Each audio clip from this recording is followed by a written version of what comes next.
বিসমিল্লাহির রহমানির রহিম।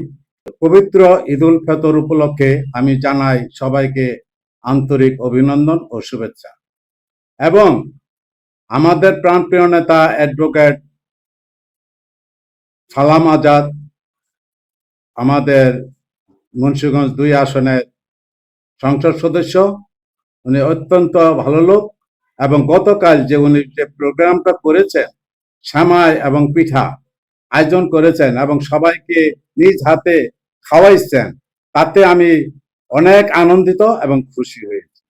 এবং এটা আমি বিগত দিনে দেখি নাই যে কোনো এমপি বা মন্ত্রী এই ধরনের আয়োজন করছে।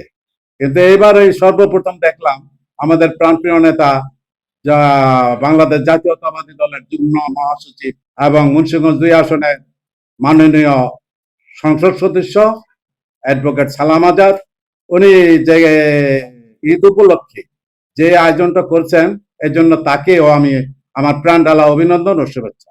এবং পুরা ইউনিয়নবাসীকে আমি জানাই আন্তরিক অভিনন্দন ও শুভেচ্ছা। পবিত্র ঈদ উল ফিতর উপলক্ষে আবারও জানাইতেছি গাউদিয়া ইউনিয়নবাসীকে আন্তরিক অভিনন্দন এবং শুভেচ্ছা, ইনশাআল্লাহ।